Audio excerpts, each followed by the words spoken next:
Hello everyone, you are welcomed back on MDN Education. Today in this video we are going to discuss the NCERT solution of the chapter from the diary of Anne Frank written by Anne Frank for class 10th. And the question is, there are some examples of diary or entries, journal entries in the before you read section. There are some examples of diary. तो यहाँ पर कुछ ऐसे examples हैं diary के और या फिर जर्नल के। जर्नल क्या होता है? जर्नल और डायरी क्या होता है? डायरी जैसे हम डेली डायरी लिखते हैं, record of something about personal life, मतलब जो हमारी पर्सनल लाइफ होती है उसके बारे में कोई रिकॉर्ड होना, ठीक है। रिकॉर्ड अबाउट पर्सनल लाइफ उसको बोलते हैं।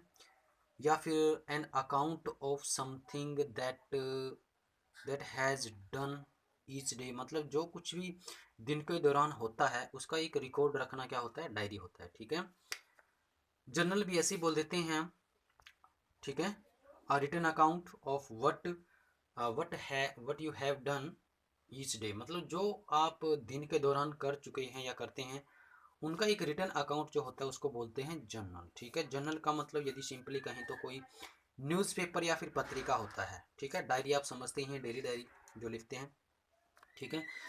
There are some examples of diary और journal entries in the before you read section. Before you read section में मतलब डायरी में जो मेन एंट्री है, जो मेन कॉन्सेप्ट है या मेन जो मैटर या थॉट जो है उसको पढ़ने से पहले डायरी के अंदर क्या है? जर्नल एंट्री की गई है या डायरी एंट्री की गई है। तो उसके कुछ एग्जाम्पल्स दिए गए हैं। And compare these with what any rights in her diary, तो आपने उनको एनी ने जो डायरी लिखी थी उनके साथ कंपेयर करना है।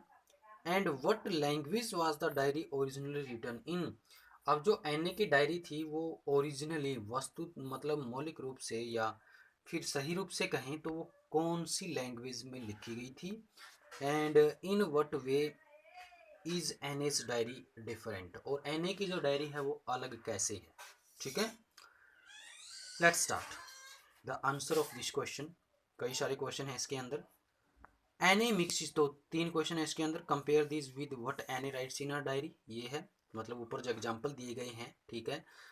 स्टार्टिंग में जो एग्जांपल पढ़े हैं, ठीक है, तो उनमें जो एग्जांपल दिए गए हैं उनको कंपेयर करना है एने के डायरी से, और एने के डायरी को किस लैंग्वेज में लिखा गया था ओरिजिनली, ठीक है। आपने हमने पढ़ा था जब टेक्स्ट का फर्स्ट पार्ट किया था। और एने की डायरी डिफरेंट कैसे है, देखिए। Annie mixes her diary writing with a few things of journals of memories, तो एनी क्या करती है? अपनी डायरी को मिक्स कर देती है, writing with a few things of journals of memories, ठीक है। कि जो मेमोरीज हैं, ठीक है, जर्नल्स ऑफ मेमोरीज हैं, मतलब जो पत्रिकाएं हैं, ठीक है, न्यूज़पेपर हैं, उनकी मेमोरीज को ऐड करके क्या कर देती है? अपनी डायरी को मिक्स कर देती है।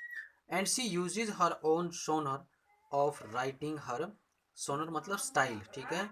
She uses her own genre, और वह अपना स्टाइल, अपनी शैली यूज करती है ऑफ राइटिंग हर डायरी, अपनी डायरी को लिखने के लिए। मतलब एन है जो वो अपनी डायरी को लिखने के लिए क्या करती है? अपने डायरी लेखन में एक अलग ही शैली का यूज करती है। And there is a record of Anne's life before you read section, ठीक है। बिफोर यू रीड सेक्शन में एनी की जो पर्सनल लाइफ है, ठीक है, उसका एक रिकॉर्ड है। And how she and her family suffer during the Nazi occupation, और नाजियों के अत्याचार के दौरान उसको और उसके परिवार को कितना कष्ट सहना पड़ा था, इन सब का डिस्क्रिप्शन दिया गया है, ठीक है। कहाँ पर?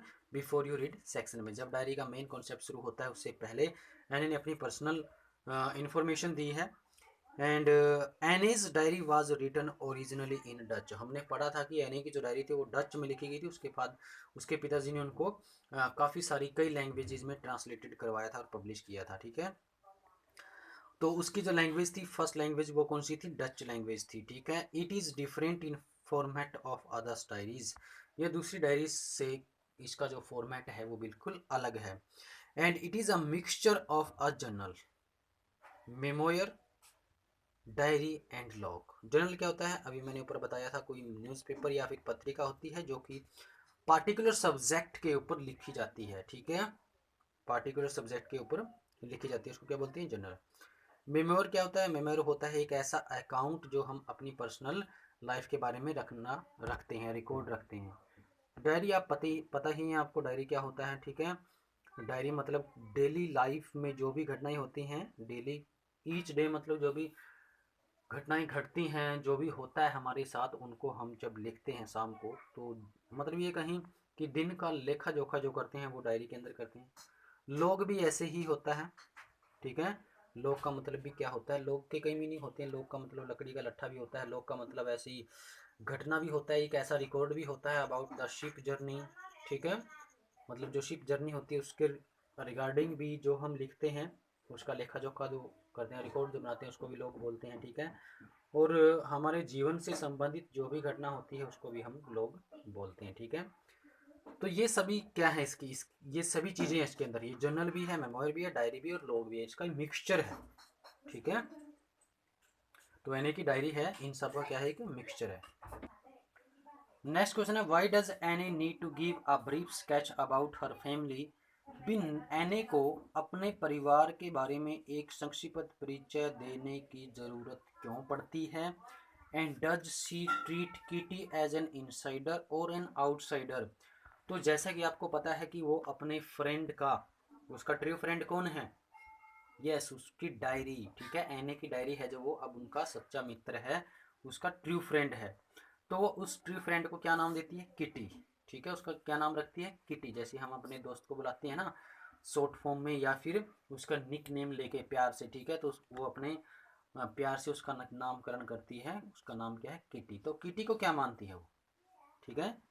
इनसाइडर है या फिर वो आउटसाइडर है? मतलब वो उसके साथ अपनी भावनाएं, अपने इमोशंस, अपनी फीलिंग्स को शेयर कर सकती है, या फिर सिर्फ एक ऑर्डिनरी जो गॉसिप होती हैं उनको, या अपने मन में जो फन होती हैं, जो मजाक की बातें होती हैं, वो उनको उतार देती है। ऐसा है क्या? मतलब वो उसको इनसाइडर मानती है, आउटसाइडर मानती है? Let's see. Anne needs to give a brief sketch of her family. तो एनी है जो वो अपने परिवार का एक ब्रीफ स्केच देने की उसको आवश्यकता पड़ती है। And it was because without it no one would understand in reading diary of a 13-year-old girl. ये हमने स्टार्टिंग में भी पढ़ा था, बिल्कुल स्टार्टिंग में भी। वो अपनी लाइफ का, पर्सनल लाइफ का जो डिस्क्रिप्शन है वो अपनी डायरी में बिफोर यू रीड सेक्शन में देती है।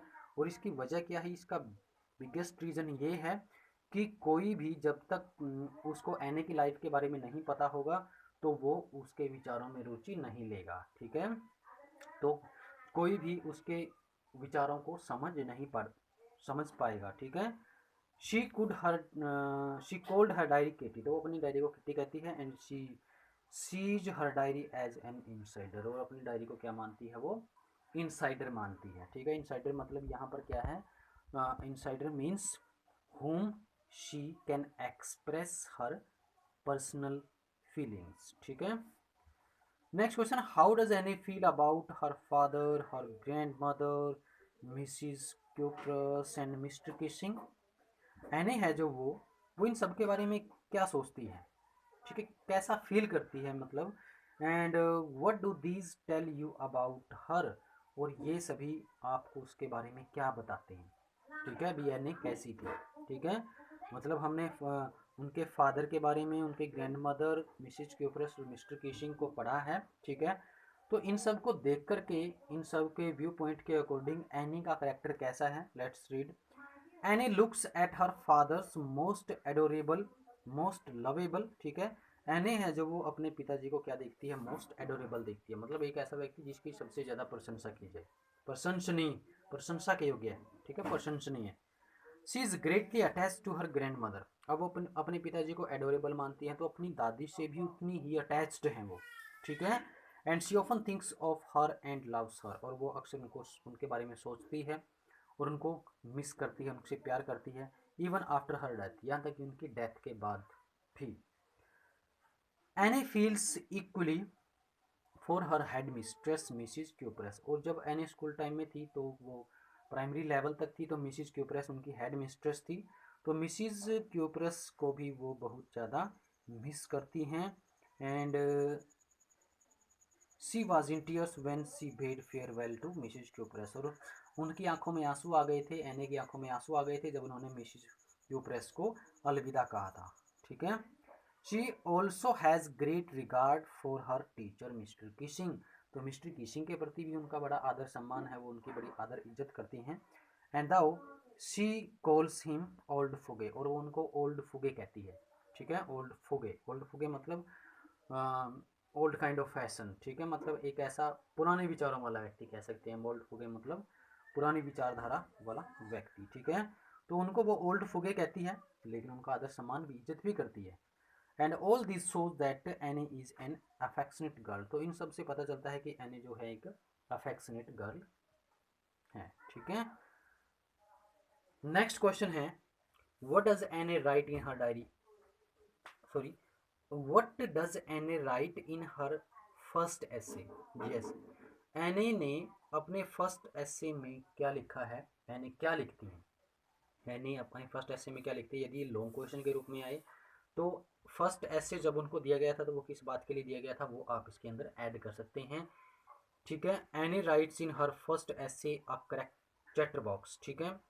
तो एनी अपने फर्स्ट एसे जिसका टाइटल क्या है, अ चैटर बॉक्स, किसने दिया है, मिस्टर कीसिंग ने। क्यों दिया है, क्योंकि एनी है जो वो बहुत ज़्यादा बोलती है, टॉकेटिव है वो, ठीक है। तो उनकी टॉकेटिवनेस की वजह से उनको एक chatterbox as a punishment के रूप में लिखने के लिए दिया गया है, ठीक है। And that talking is student trait, ठीक है। तो एने के अकॉर्डिंग क्या है कि चैटर बॉक्स मतलब क्या है कि talking is a students trait, की बातें करना विद्यार्थी का गुण होता है। She also argues that she can not do much to cure her habit of talking too much, ठीक है। पूर्व आर्ग्यू करती हैं कि वह अपनी बहुत ज़्यादा बोलने की आदत को बंद नहीं कर सकती, रोक नहीं सकती है, ठीक है। It is because her mother also talk much, क्यों ऐसा इसलिए है क्योंकि उनकी मम्मी बहुत ज़्यादा बोलती थी। And she had inherited this trait from her mother, और ये उनको जो बातें, जो टॉकेटिवनेस जो मिली है वो उनको विरासत में अपनी मम्मी से मिली है। And not much can be done to cure inherited traits, और जो विरासत में मिले हुए गुण होते हैं उनको शायद सुधारना मुश्किल होता है, उनके बारे में ज़्यादा कुछ करना मुश्किल होता है, ठीक है। तो ये क्वेश्चन थे, आई होप आपको ये क्लियर हैं। फिर भी कोई डाउट रहता है तो वो कमेंट करें। Till then stay home, stay safe and अपनी स्टडी करते रहें। Have a good day.